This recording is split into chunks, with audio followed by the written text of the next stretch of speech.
Bonjour à tous, exercice numéro 6 de l'été. Ici, il s'agit de déterminer le signe d'une expression. Nous avons deux expressions. Je ne vais pas le corriger, quelqu'un d'autre va le corriger. Vous l'avez déjà vu dans les couloirs. En fait, on va le corriger à deux, on va interagir. Vous verrez, ça va être assez dynamique. Suspense. Bonjour, donc j'espère que vous allez bien et que vous passez un bel été, d'accord? Donc dans cet exercice-là, l'idée c'est de déterminer le signe de ces deux expressions, d'accord?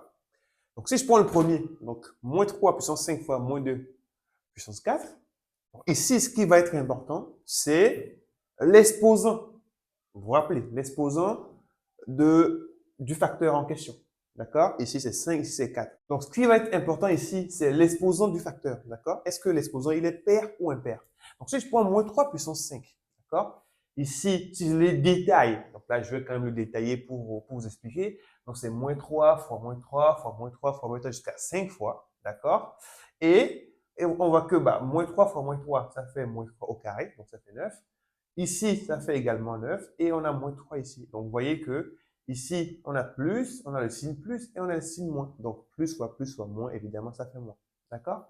Et au final, on a moins 2 puissance 4 ici qui fait 16.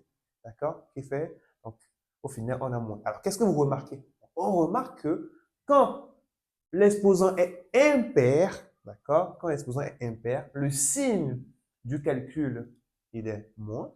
Et quand l'exposant est pair, vous voyez ici, quand l'exposant est pair, le signe du résultat, il est plus. D'accord? Donc ici, tout ça, ça a un signe moins. Et ici, tout ça a un signe plus. Donc plus fois moins, ça fait moins. Alors, l'expression f, nous avons moins 2, le tout puissance 5, fois moins 3, fois moins 2 puissance moins 2. Alors là, on va aller un petit peu plus vite, parce que la première expression a été bien détaillée. Moins 2 puissance 5 porte un signe moins, parce que ici, l'exposant 5 est impair. D'accord? Très bien. Si je prends le moins 3, d'accord? Moins 3 tout seul, l'exposant c'est 1, et c'est pour ça que ce n'est pas écrit, donc ça porte un signe moins. Donc, on a déjà moins et moins. Très bien. Alors, on va tomber sur le troisième facteur. Alors, qu'est-ce qu'il en est? Vous voyez ici qu'on a un moins là. Attention, d'accord? Qu'est-ce qui va se passer? Quand on a un moins, vous avez appris la règle sur les puissances, vous prenez l'inverse ici, d'accord? Donc, moins 2 puissance moins 2, c'est 1 sur moins 2 puissance 2.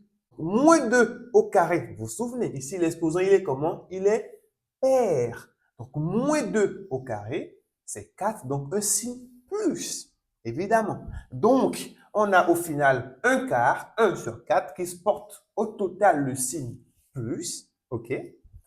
Vous vous rappelez, moins 3, ça porte un signe moins, et moins 2 puissance 5, on a dit, ça porte également un signe moins. Donc, au final, on a un signe moins fois un autre signe moins, qui fait déjà plus, d'accord? Moins fois moins, ça fait plus, fois un autre signe plus. Donc, plus fois plus, au final, on a plus. Donc, le résultat total porte un signe plus.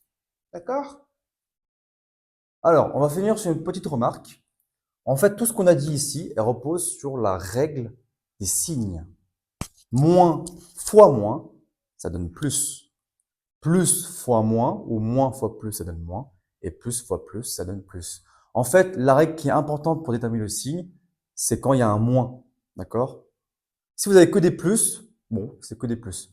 Si vous avez par exemple même, on va dire, une centaine de plus et qu'il y a un seul moins, le moins va l'emporter sur tous les plus. Donc l'important, c'est de voir en fait combien j'ai de signes moins, de signes négatifs.